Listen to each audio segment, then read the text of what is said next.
Okay, so today I just want to show you how to renew plastic trim on your vehicle without using any chemicals or anything like that.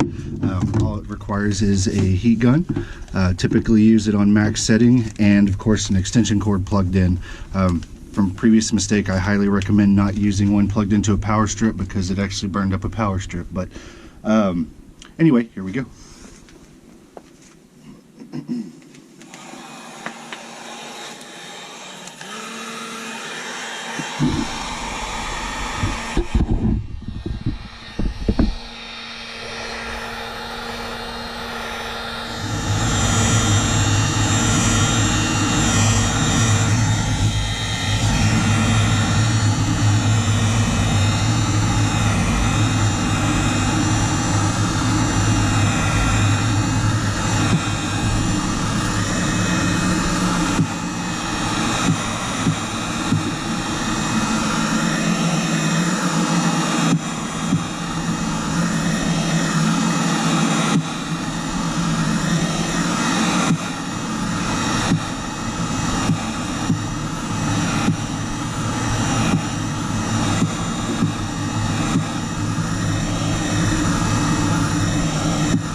As you can see, where I've applied the heat is it's starting to renew the plastic. Some things to keep in mind: don't actually touch the heat gun to the plastic, and secondly, let your heat gun warm up before you start, because it won't do a whole lot when it's not completely heated up yet. But the process is simple, and you can just continue doing on this through the trim.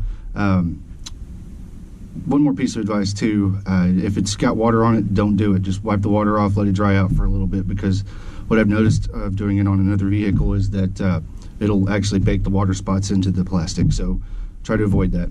Anyways, hope this video helps.